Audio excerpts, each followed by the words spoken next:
是公视第一台，刷落来请收看咱的新闻。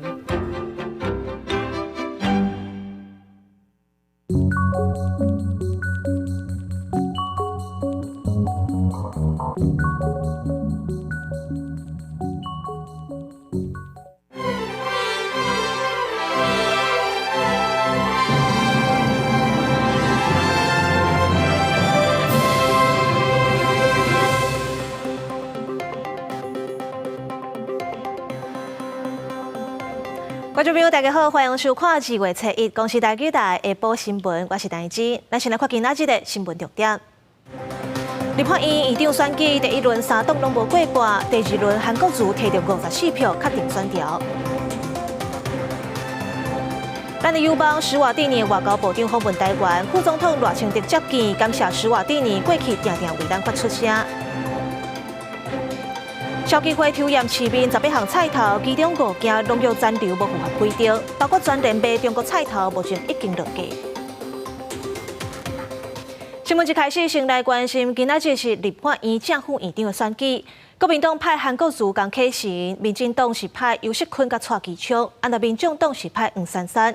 第一轮投票刷3党拢无过半，第2轮投票韩国瑜是摕到54票，尤锡坤51票。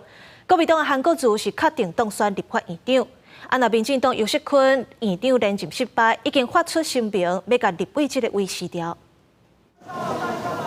113位立委伫立法院议场门口做伙翕相。第11届立委2月7日正式报道，大家更加注意的都是立法院的正副院长的争夺，早起是先进行院长的选举。国民党立委甲票投入票箱前，爱先摕官员填票；民进党甲民众党是先派人伫票箱前监票，技术性填票，这拢是要确保每一票拢有投入去票箱，防止有人走票。今天票票入柜，绝对不会少一票。毫无疑虑，这都不用谈了，我们都技术党纪了。那样是推派韩国瑜、江启臣选正副院长，民进党是尤锡坤搭配蔡其昌。有8席的民众党团是关键的少数，党主席郭文铁透早就伫党团开会，要全力支持黄珊珊竞选院长。今天是特别来攻击，是不是？那如果珊珊她并没有这个顺利胜出的话，那我们第2轮也不会再去投票。院长头1轮选举结果公布，韩国瑜得到54票，尤锡坤51票，黄珊珊7票，无效票1票。因为头1轮无人摕超过一半的选票，爱取前2名，也就是韩国瑜、尤锡坤进入第2轮投票。第2轮是以得票数较悬的赢。记者综合报道。立法院今仔日是正副院长的选举，顶部经过2轮的投票，国民党韩国瑜54票，赢过民进党尤锡坤51票。那刷落来2点半已经是副院长的投票，咱请第一台记者带咱来看上新的情形。是记者即摆伫咧立法院，即摆来关心，差不多1点半到2点左右的是立法院长的选举，是由国民党的韩国瑜以54票赢过民进党的人选尤锡坤的51票。另外，咱也关心的是，即个民众党的8席立委是全部拢无出席现场，是拢弃权无投票。因啦，咱即摆现场正咧进行的是立法院副院长的选举。咱来回顾在是第1轮的投票，因为国民党推派候选人韩国瑜54票，民进党候选人尤锡坤51票，民众党黄珊珊7票。另外，还有一张技术是投黄珊珊的票，因为其他记号就当作是废票无计算哦。因为在是第1轮投票的时阵，国民党、民进党、民众党3党的人选得票的数量拢无超过全体出席立委数量的一半，所以才有这点半的第2轮的投票。是由点半的第2轮投票是由投票数量得票数量上悬的国民党韩国瑜加民进党尤锡坤来竞选哦。这阵立法院长确认是韩国瑜了后，民进党尤锡坤连任立法院长无成功，是随地面前宣布讲伊要离开这个立法委员的工作。估计这阵会由民进党不分区名单第13名家人当家病院感情中心的主任王正旭来填这个缺。所以来伫下晡4点的时阵，估计这个立法院副院长的结果就会出炉。落尾伫下晡5点外的时阵，估计这个立法院长加立法院副院长就会做一阵来宣誓这个就职典礼哦。以上是公视台记者伫咧现场的连线报道。第11届立法院的立委今仔日宣誓就职。国民党的立委黄仁抢第一的报道，民进党不分区的林国勤强调绩效宽法、和学生辅导法拢是新会期优先的法案。国民党市卡心是要求爱修法，加重诈骗刑责。那民众党吴春成看要推动法案，解决个人化甲少数化。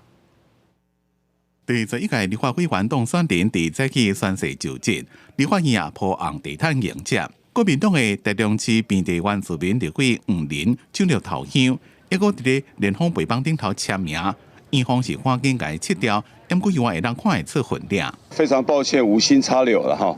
那以为说我们新科立委或者说连任的立委哈，在这个背板里面可以签名的。伫行红地毯时阵，北主演马拉县市的民进党无分区立委郭玉晴，带局中的黄中兴主任叶明志陪伊入场。亦那民进党无分区的立委排第一名的林国勤，伊长期伫咧做离校相关的非营利组织，早起也看小朋友制定行红地毯。表示离校宽法、学生辅导法拢是新会期的优先法案。学生辅导法、还有少年事件法跟少年矫正条例，都事实上针对于新北市的这样的一个个案，事实上要去处理的话，都是重要的相关政策跟法令。在教育的议题，或者是在弱势团体他们的一些福利、动保的一些问题。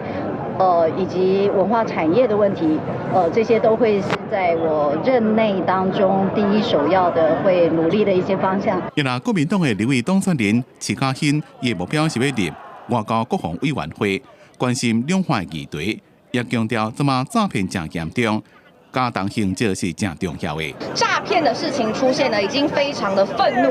那所以说，未来在诈骗的刑责跟刑度的方面，一定要来提高修正。伫这边是关键少数的民众党团8位立法委员，其中吴春成进场2遍，伊带壮世代团队的成员大声喊着“壮世代入国会”，以后将会针对个人化加少子化来设法案。我的任务呢，主要是要来提出对于高龄化少子化的一些解决方案跟法案的推动吴春成强调，民众党一定会坚持家己的独立自主性，终结拿力恶斗。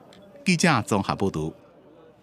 咱伫非洲的友邦施瓦蒂尼王国的外交部长戴博里访问台湾，副总统赖清德透早接见，感谢施瓦蒂尼过去常常支持台湾，为咱出声。戴博里嘛恭喜赖清德当选总统，佮讲施瓦蒂尼会参加5月20总统的就职典礼。阿秋第一，副总统甲总统当选人赖清德初一接见施瓦蒂尼王国外交甲国际合作部长戴博里甲伊的翁婿。大使建交55周年，施瓦蒂尼去年组成新政府，戴博里是新政府头一个访台的内阁部长，真有正面的意义。赖清德感谢施瓦蒂尼伫国际场合真侪届为台湾强烈发声，显示大使关系真稳固。戴博里是当面祝福赖清德当选总统。不仅是国际合作的好伙伴，更是情同手足的一家人。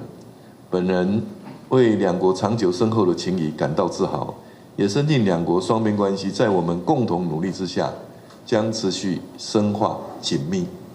This is the end result of an election that was tightly but fairly contested, and the ruling party secured a third consecutive term.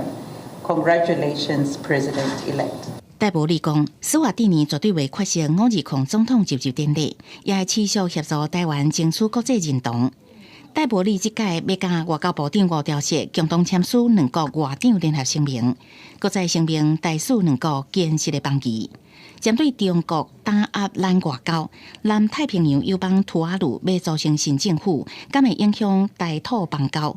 前图瓦卢总理索本加，也有现任图瓦卢总理纳塔诺，拢搁再声明挺台湾甲图瓦卢邦交的立场。土国总理和相关政要的发言，已经呼应了外交部先前的说明。大部分的国会议员当选人都与我方互动频繁，立场友善，并且支持维护两国邦谊。针对纳塔诺表示，大部分新科国会议员支持甲咱的关系，外交部是回应，代表大部分国会议员拢关心维护两国邦谊，也会持续关心图瓦卢选后的发展。记者综合报道。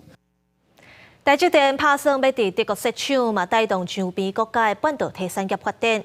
今仔透早，台湾新东向联盟和捷克的产业代表举办说明会，讲捷克有地理的优势，希望台湾的半导体企业会当去捷克投资，加强供应链。捷克半导体投资商机说明会早起上场，因应台积电到海外布局设厂，台湾相关的半导体产业渴望原来有好处去国际设厂。捷克产业代表积极向台湾企业热手，希望透过签署 MOU 强化合作。Actually, we started in then Czechoslovakia to produce semiconductors in early 1950s. I can imagine that they looked a little bit different. 我们有非常多的中小企业形成一个彼此互相支援的生态系，而且具有灵活所带来的韧性。那么台积电在全球布局就是强化它的韧性，而这个韧性有赖于台湾的供应链来支持它的成功。新东向联盟理事长认为，台积电德国厂伫德勒斯登挖进捷克的边界，有地理优势，让做未来会当透过区域供应链的均资效应，国家捷克本身的工业产业、半导体产业拢有真好的发展前景。不过去设厂的时阵，员工居住环境甲当地生活机能，拢爱纳入设厂的考虑，安尼才有法度加深台湾员工的外派意愿。很愿意扮演这样的一个投资平台的角色，那么让整合台湾所有的中小企业呢，在半导体供应链这上面能够来服务，除了台积电以外，当地国的客户。在台湾的一个半导体的供应链，也可以借此呢延伸到捷克的部分。那未来会特别针对特别是在车用半导体方面，其实两国方面其实还是有相当多的一个合作机会。学者表示，未来台湾半导体产业安怎踏入国际市场，恐惊拢爱看台积电海外布局设厂的经验。除了透过设立科学园区，扩大投资规模，降低风险，政府原来会出手协助，降低地缘政治的风险，创造正经产业的双赢。记者综合报道。真侪人会趁过年连假出国佚佗，尤其台湾人爱去日本。即摆有一个好消息是，2月1日今仔日开始到2月29，去日本北海道东北地区等10个特定机场，旅客伫桃园机场申办预先通关，到日本了后会当省袂少时间。桃园机场候机室，日本入境检查员当日替要去日本的旅客进行预先通关入境审查作业。台湾旅客飞到目的地，只需要搁再确认身份，抵那了后就会当快速通关。入境事先确认措施上路头一天，旅客拢感觉真方便。还不错吧，就蛮方便的。现在去日本人很多啦，所以如果去那边现场用的话，通常会排蛮久。如果可以省一些时间的话，还不错。方便啊，就是按指纹跟检查那个入境的一些单子，很方便，很方便。那你大概花多少时间？1分钟。农历春节伫要到啊，为少民众安排出国，因应春节旅游的高峰，桃园机场甲日本政府合作，推出台日入境机场事先确认审查作业，让旅客去日本前，利用等待登机的时间，先进行护照的确认、面部的翕相，也佫有指模的采集作业，大大缩减到日本机场等待入境审查时间，加速完成通关。10个机场，12个特定航班，在1个月的期间，我们预计可能会至少有超过6000名的旅客能够得到这个服务。桃机公司表示，只要符合前往日本短期停留的旅客，包括囡仔，只要有登机证甲护照，拢会当伫桃园机场申请日本入境事先确认。目前日本方面提供办理境外预先通关的机场，除了函馆以外，也有旭川、秋田、仙台、花港、山形、福岛、新社、小熊、高雄等10个机场。那日本入境预审作业的流程时间是2月7日至29。记者综合报道。高雄巨蛋商圈附近有一间汉堡店，昨雄兄弟面册宣布关门，开放有买参观的人退钱。店家官方网站讲是因为原物料起价、厝租伤贵、成本伤重，记载袂调才决定收单。高雄市劳工局表示，目前无收到劳资争议的申诉，会继续关注这件代志。即间开伫咧高雄巨蛋上款迄家岛高级实在会当食汤海的烘肉店，2011年开幕时，就算一个人就要差不多1000块，也是成袂少民众来消费。虽然新冠疫情阁会当坚持落来，即马煞雄雄伫面册宣布，册透早5点了后暂时停业，也未用的餐券到册6点前拢会当退钱。可能是竞争关系吧，因为附近也蛮多店这样。你是买几张啊？剩这些啊？说是10赠1。早起10点会当退餐券的时间已经到啊，大门也是关掉咧，就要主动弄门通知工作人员才会当入去。打电话予餐厅负责人，无人接，目前无回应。不过面册写讲是因为未堪咧完不了起价，管理成本才会暂时停业。生计怎么办？就继续营业吗？啊？现在就是暂停歇业。暂停歇业啊？那今天员工是不是都还会上班呢？没有，我们到昨天而已。到昨天而已啊。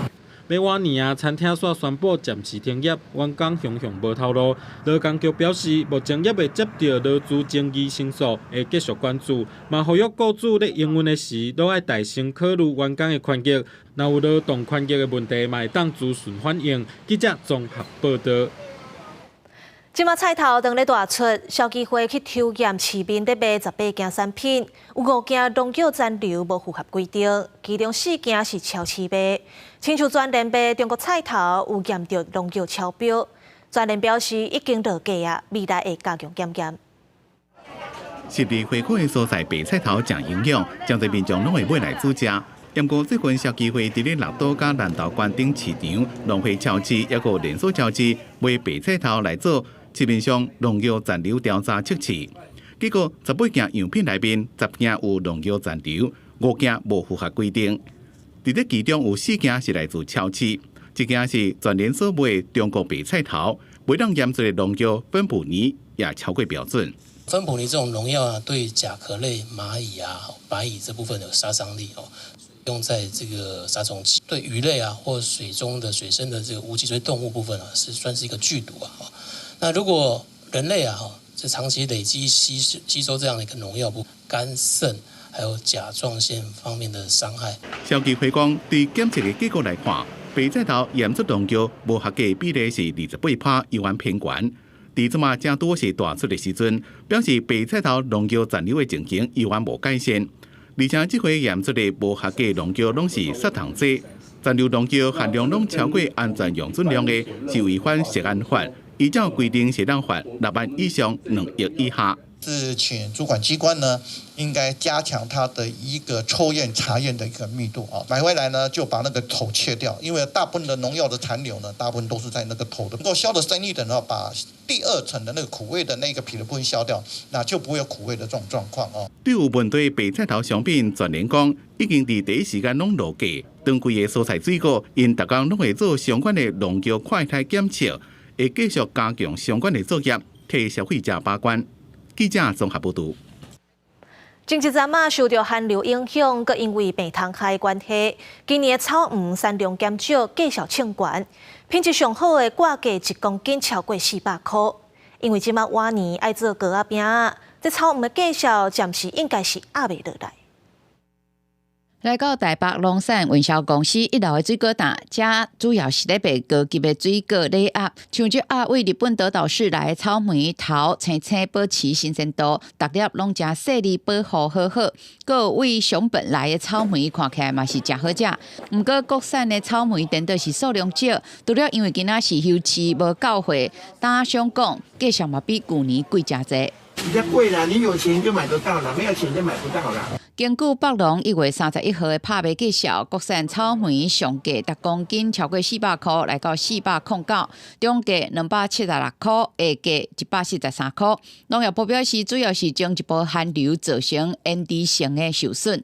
它如果说遇到低温的时候，它的卖相会比较不好哦，所以相对的，如果说你要买比较好的卖相的时候，它价格可能会贵一点。国内草莓主要产地的苗栗大湖地区，农会表示，原本一天会当交货1000件，前一阵大减一半，最近有小可回复到700件。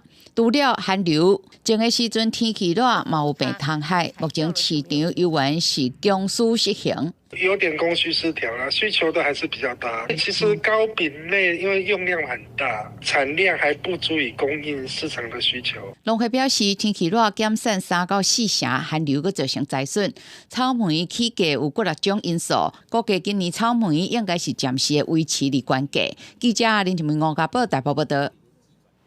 台南的历史建筑南门公园的大毗林，前几日互破甘油，62个石碑有8社拢互破着。虽然讲这石碑袂互甘油留去，不过警方同款锁定嫌犯，要甲追查到案。面挂翠暗，头戴帽啊，看起来亲像是查某人的不明人士。伫今年1月7日时，来到大南门的庇拿头前，对石碑文物破不明的液体。后续经过采样调查，初判这个不明液体应该是甘油。虽然无造成石碑严重的损害，不过文化局也是强烈谴责这款破坏文化资产的行为。目前就甘油的一个属性以及他们现场的一个状况来看，对于这些实质的一些文物或是古物其实不会有造成一些腐蚀的一个情形。但是就目前的现场来看，确实还是有必须要做一些清理的一个需要。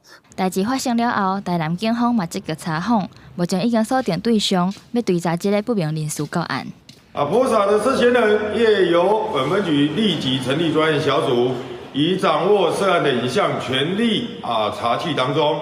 大南门的庇拿目前有62座石碑，是1935年日本时代中正都市的时阵为台南各地收集来的，内容包括纪功碑、修建碑、木道碑等6种，记录当年民间趣味的故事，甚至佫罕见出现保障女权的碑文，是珍贵文化史料的聚集地。对啊，很不应该的啦，这是个古迹嘛，几百年的东西，这个就是说，有时候你这是开放式的话，很难真的是做到。历史的脚步啊、脚印啊，应该是要留给后人。应该。文化局已经找学者到现场勘查，讨论要安怎甲清好清气，嘛按算要扩大巡查，建议安怎加强维护措施。记者温正雄台南报道。来看台北有一个主人带狗仔出门，这狗仔煞甲这颔棍箍仔亮起，伫路里直走，结果去弄到一台奥多拜，狗仔摔倒，骑奥多拜的人嘛切甲全伤。警方表示，带动物伴出门妨害交通者，依法会使处分。那动保团体是建议讲，用另外一种锁仔，互宠物穿伫身躯顶，会比颔棍箍仔更较安全。查某人牵狗仔穿过车路边仔的狗仔，雄失去控制向前冲，弄到一台机车。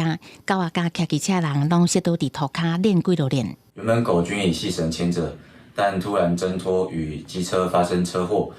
那车祸造成了机车骑士跟乘客双方身体多处擦伤。事故发生了后，狗仔雄起骹弄，搁闹失踪。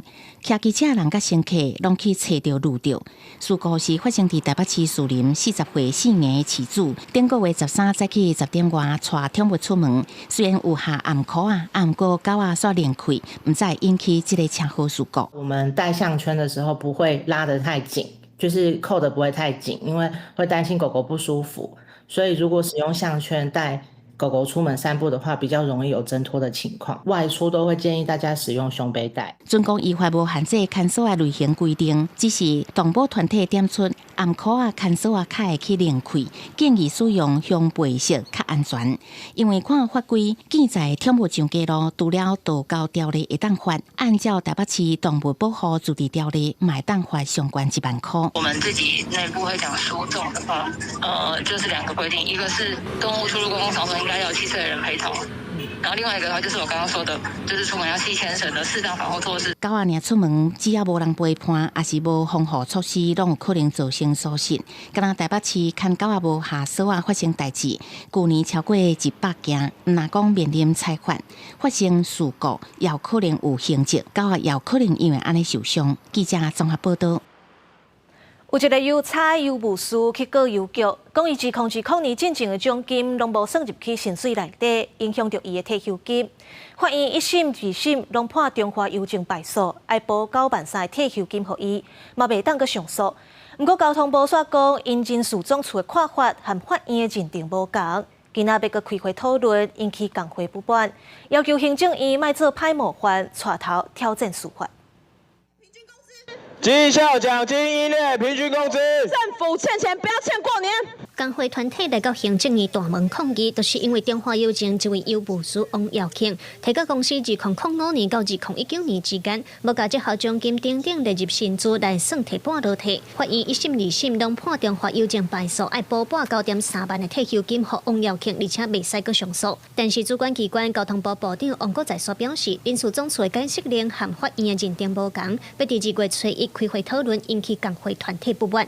判例已经那么明确了，而且也不得再上诉了。我是觉得说，行政院也是算我们那个最大的老板，他应该要赶快来处理。我是觉得建议是说，今天就要给劳工一个明确的答案。人事总处事实上有一些个解释令，是当时对于勾引的这些公司有谈到说，这部分是不纳入的。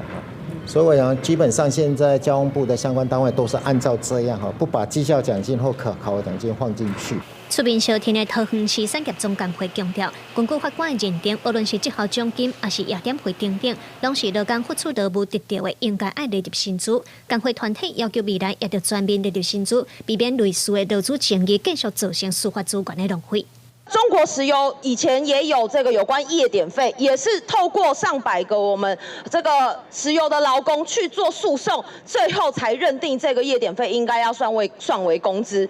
那今天的争议又来了这个绩效奖金的部分也非常的明确。那我们真的不希望我们国家的司法资源是政府这样子拿来浪费、拿来滥用的最后，行政院接过工会团体的陈情书，但是并无做相关的回应，而且这届的劳资官司关系真侪国营事业的劳工权益引起关注。工会团体呼吁政府莫做歹模范，带头挑战司法判决。记者卢尚如、郑俊佑台北报道。来关心国际消息，美国联邦参议院举办听证会，讨论社群媒体害囡仔受到性剥削、性骚扰议题，包括 Meta、X 甲 TikTok 执行长拢有到位。这参议员是批评社群平台，讲这款产品当咧害人。Meta 执行长也就是面册创办人，冇伫听证会顶悬，甲受害者的家属会实的。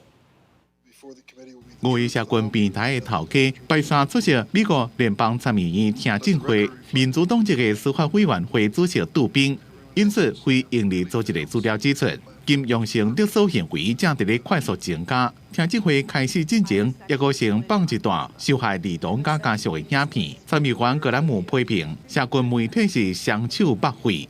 Mr. Zuckerberg, you and the companies before us, I know you don't mean it to be so, but you have blood on your hands. You have a product. You have a product that's killing people. 这场听证会代表美国国会议员，想要解决家长加心理健康专家担心社群媒体国家重视儿孙，无去重视儿童未伫咧社群平台受到伤害。真侪家属早亲人的相片来参加听证会。FB 的创办人扎克伯格伫参议员的质问下，公开向受害者家属回信的。Would you like to apologize for what you've done to these good people? I'm sorry for everything that you've done. No one should have to go through the things that your families have suffered. And this is why we invested so much and are going to continue doing industry-leading efforts to make sure that no one has to go through the types of things that your families have had to suffer. Meta 加 TikTok 是用户数量上最平台，分别拢有请差不多4万人管理平台顶的内容。TikTok 进前就互人质疑，将使用者的资料分享给中国母公司字节跳动。伫听证会上有参议员质问 TikTok 的执行长周受资是毋是不加入中国共产党。Have you ever been a member of the Chinese Communist Party? Senator, I'm Singaporean. No. Have you ever been associated or affiliated with the Chinese Communist Party? No, Senator. Again, I'm Singaporean.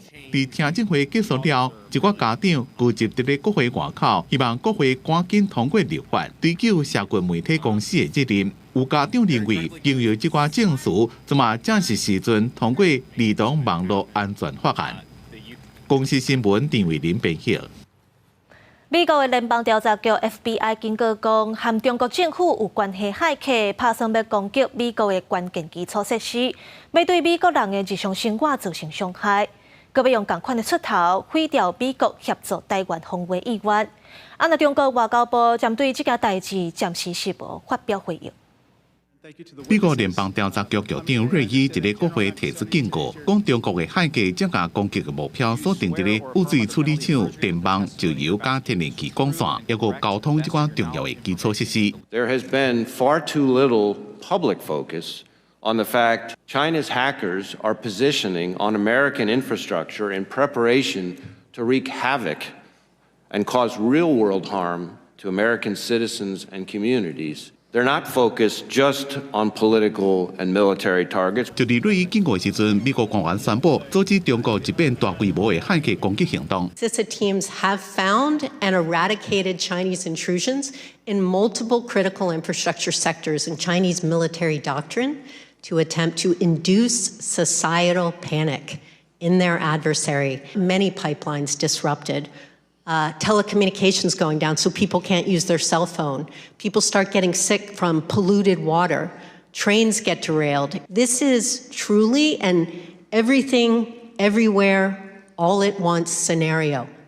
And it's one where the Chinese government believes that it will likely crush American will for the U.S. to defend Taiwan in the event of a major conflict there. 美国媒体报道，中国国家主席习近平伫去年11月甲美国总统拜登讲，北京未干涉美国2024年总统大选。联邦调查局局长瑞伊对相关报道讲，中国伫最近这几年答应过真侪代志，连家己拢强要相信是有影的。公司新闻黄文玲编译。自2021年，缅甸的军方发动政变，引起大规模的抗争。即阵3年过啊，缅甸的军政府宣布讲，要继续打击反对派一寡恐怖分子，所以紧急状态会阁延长6个月。那军政府进前答应要办大选，百姓恐惊是淡薄啊。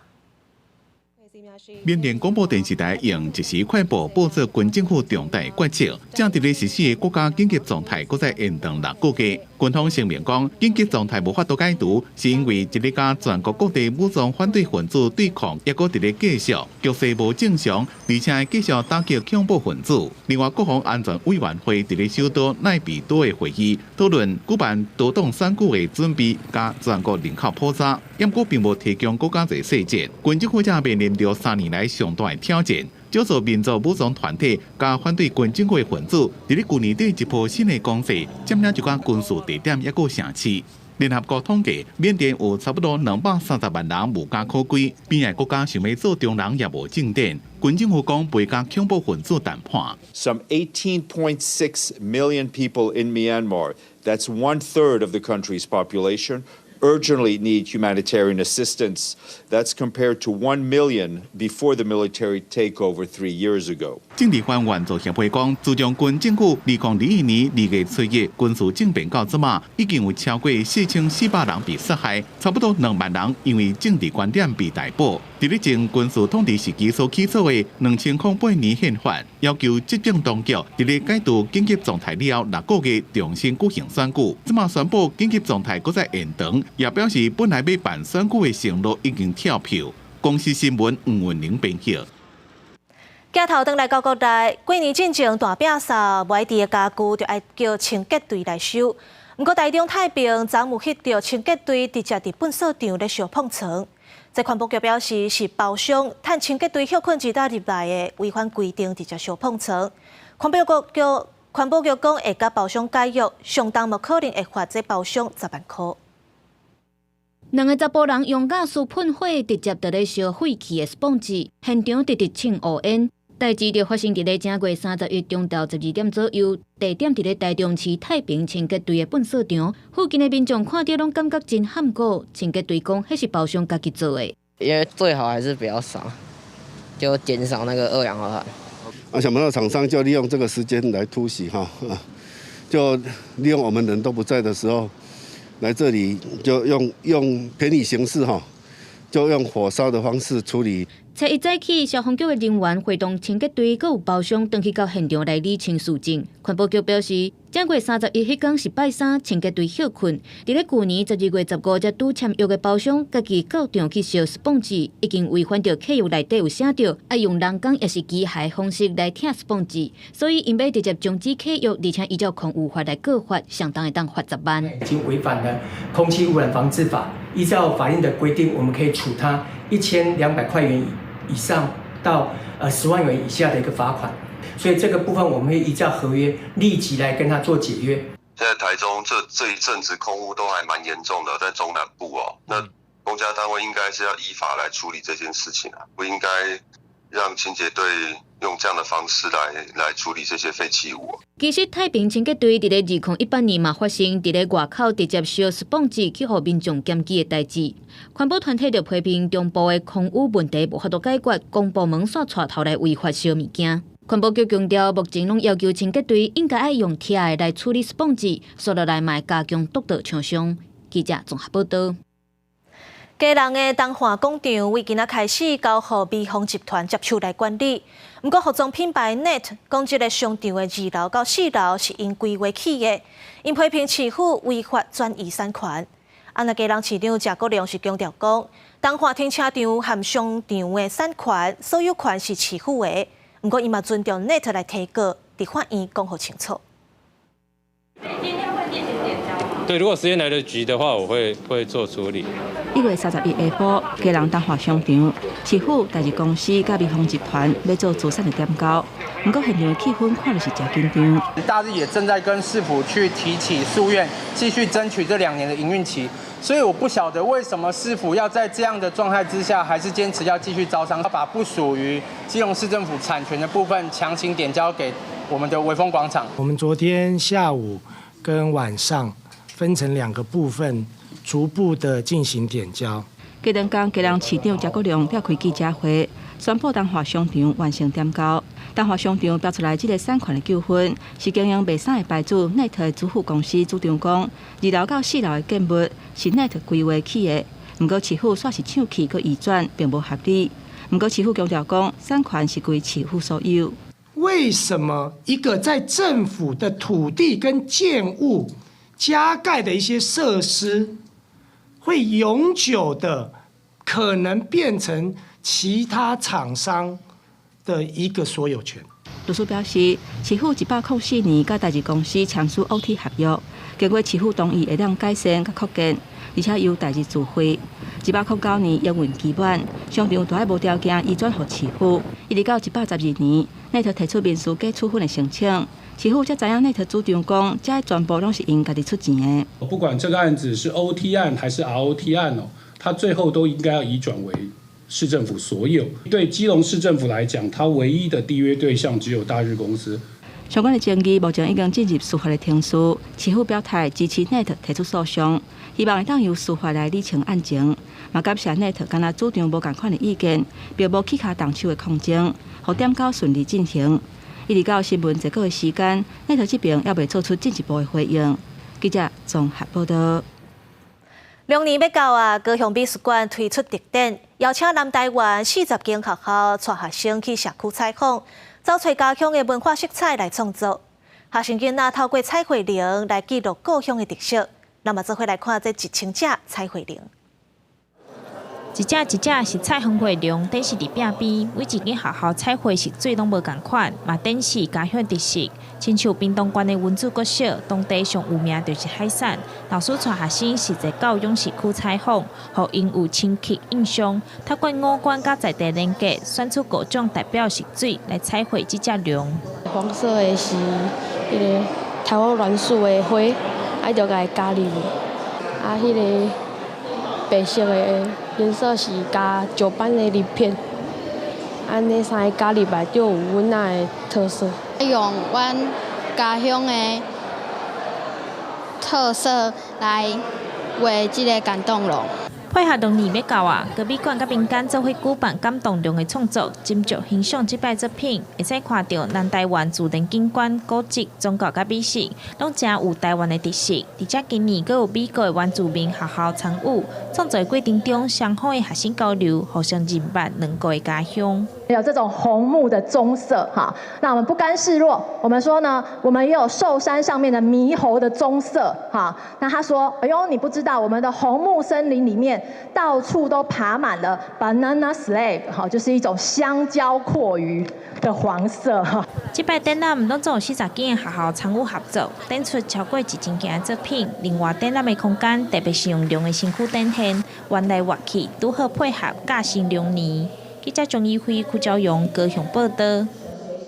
去年宜兰的海边出现一大片油污染，苏当时有一只海鸟规身躯拢绑着乌油，无法度飞，用专用的清洁剂甲洗过遍，才总算甲洗掉。今仔日顺利野放。这只海鸡母天是为海鸡的方向飞出去，成功野放。因为宜兰海岸线去年向出现大量不明的油污，迄当阵这只海鸡母阿成鸟。伫五吉乡的海基仔巷发现，规份属是转油，无法度飞，互民众送去动植物防疫所抢救。兽医甲鱼仔等落水池底，测试这只鸟仔掠物件食的能力，还佫有评估伊的毛敢也有防水的功能。因为油污除了影响海鸟的飞行，还佫会互伊的毛无法度防水，致使海鸟无法度保持温暖，失去温度。然后就这种3道洗完之后，然后再把它烘干之后，再测试它的防水性这样。然后如果没有办法防水的话，就再重复清洗。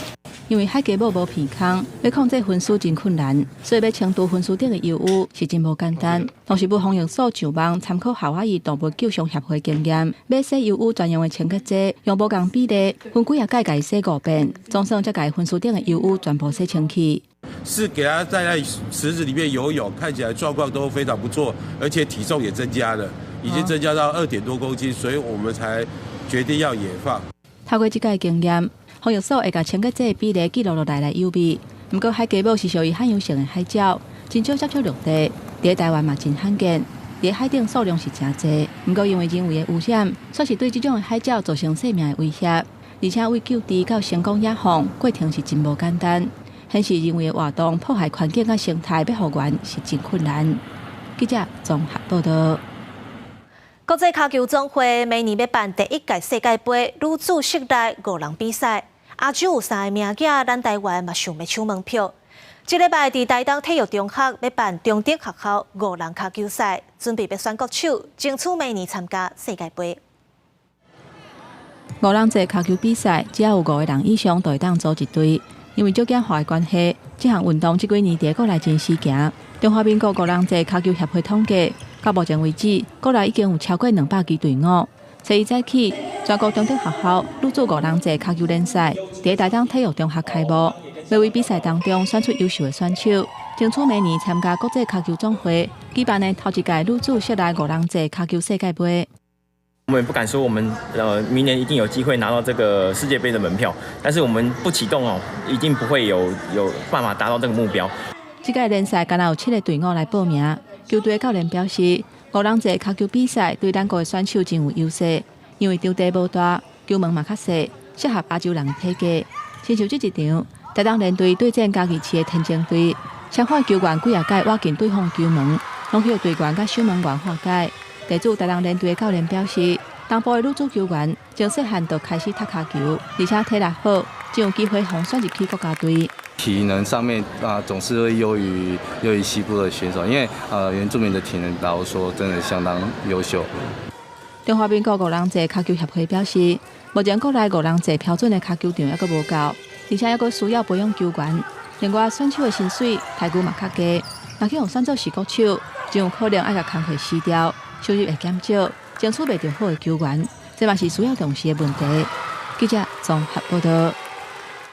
果子长种的这金蕉树看起来拢大大丛，不过即摆有一种三笑金蕉，会使种伫室内，真好照顾。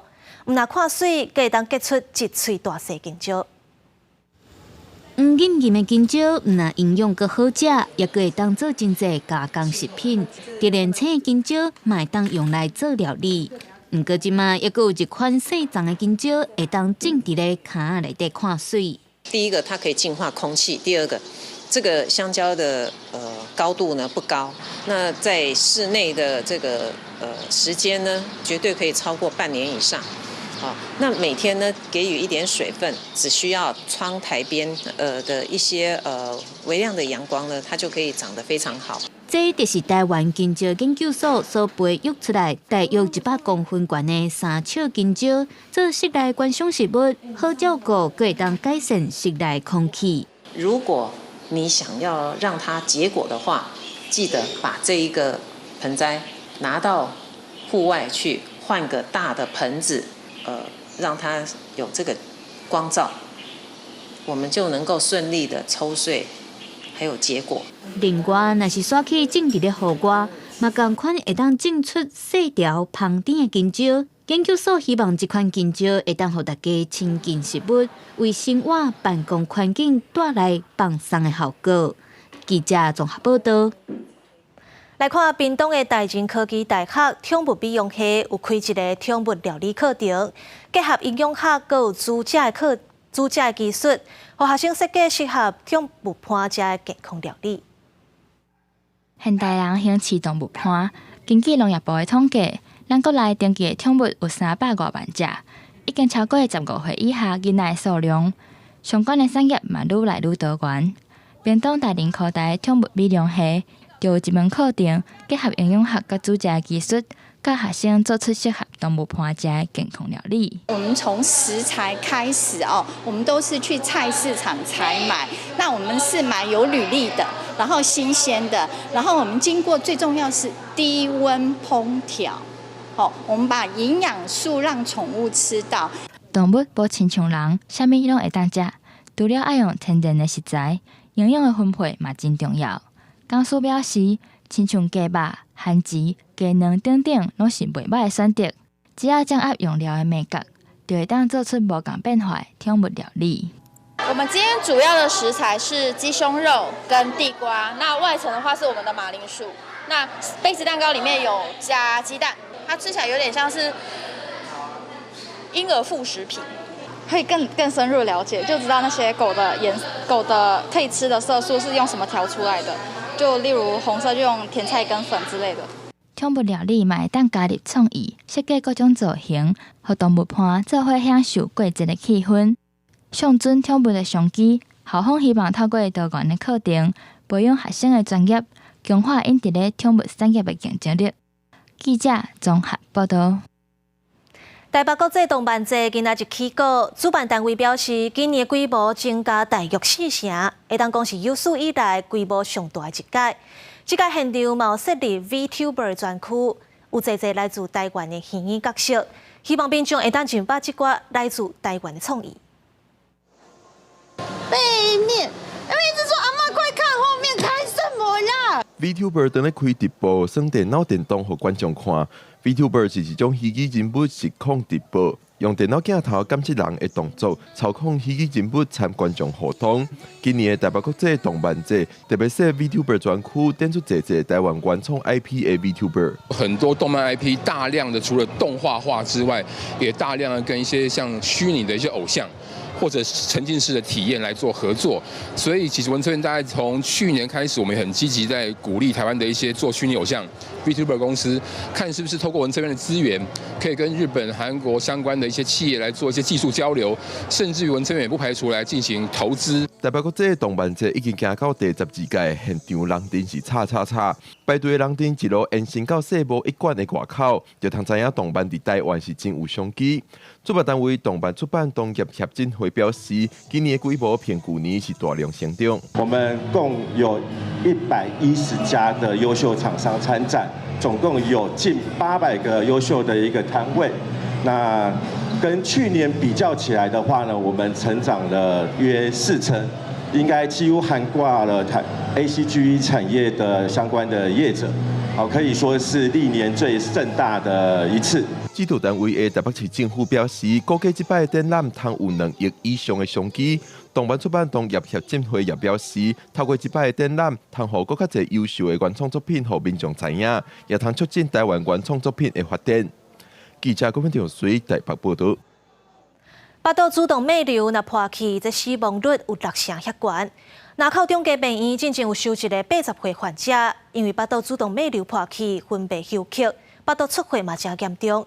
家在有紧开刀才救回来。医师嘛提醒讲，有咧部分呢，或者是高血油、高血压、高血糖患者，拢是高风险族群，就要特别注意。谢谢，再三的感谢。高龄将近80岁的徐先生，真激动感谢医疗团队甲伊为鬼门关前救回一命。因为去年9月某一天，伊雄雄昏去休克，送医诊断是巴肚的主动脉瘤破去。巴肚内的内脏严重出血，超过15000cc。好在紧急开刀，经过9点钟接力合作，才总算为死神的手头救倒转来。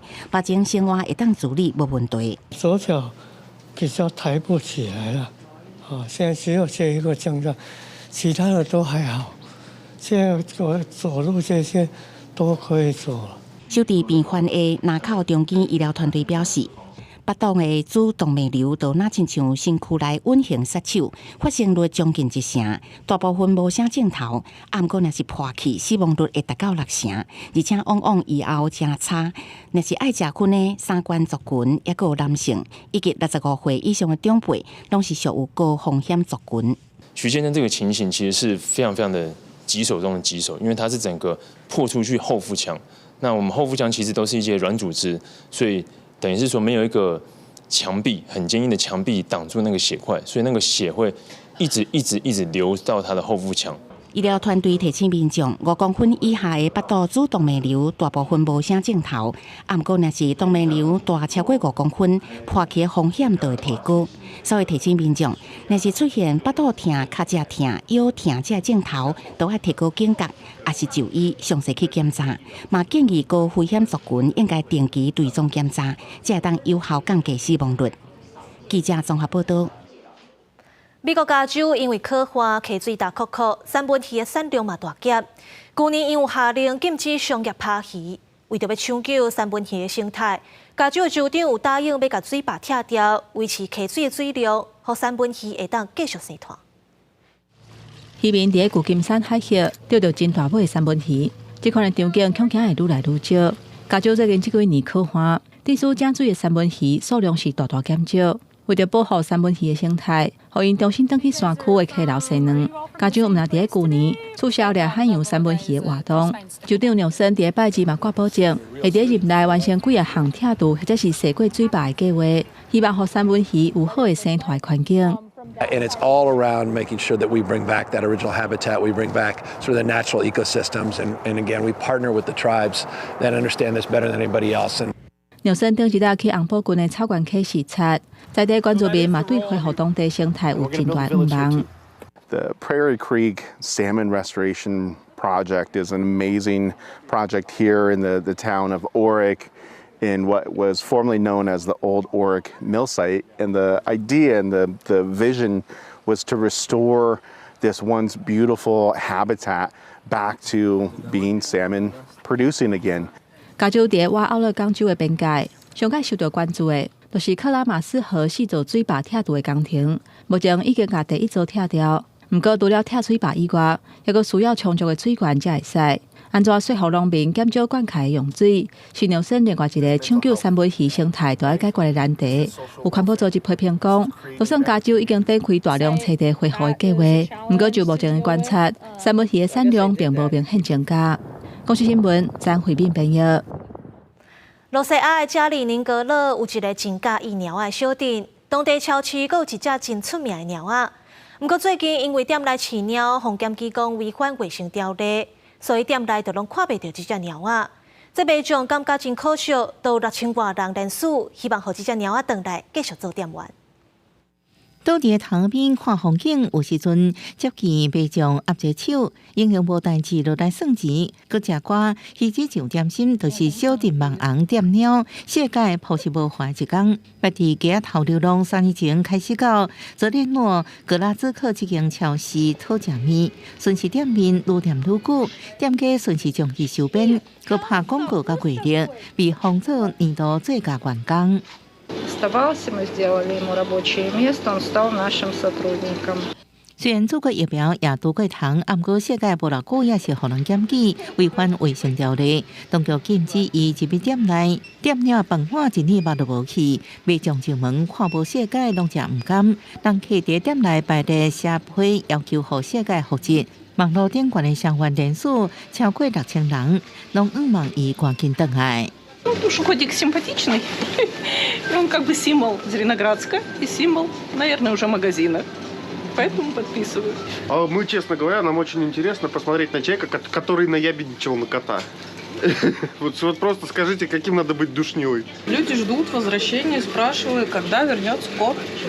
其实当地是一个爱猫的小镇，世界以外也有70只猫仔伫大家的生活，真受到大家爱护。大帮的鸟会上，细致猫的交通护持也散发温暖友善的气氛，甚至也有鸟食贩卖机。电话车早起70只猫仔，这一天都被白白过去。游客甲居民热心来饲，人鸟和谐相处，随时能看到咧顺鸟毛的人，加做当地上水的风景。公视新闻是会中朋友。天气报你知，最后来关心下半部的温度。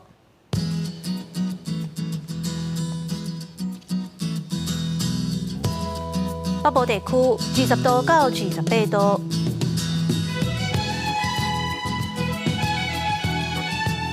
中部地区21度到28度，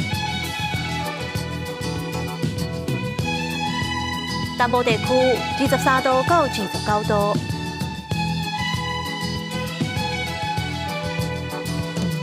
东部地区22度到22度，外岛地区14度到24度。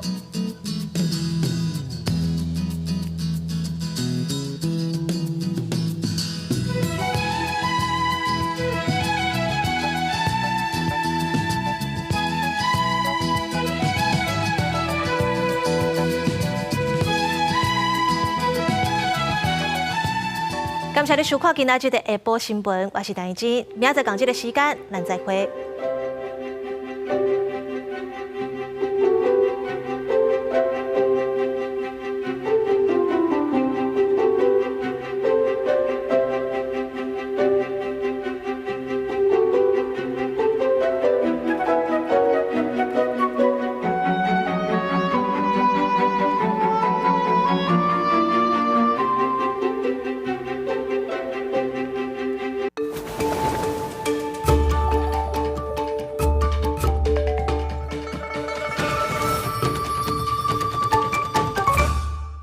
公视台记台过年时下晡3点半、暗时11点，招大家斗阵来 party。Regina， 29暝前一天，红的公主甲7个 A 人，伫阮甲恶龙拍败、解救出公主的迄天，一切拢改变。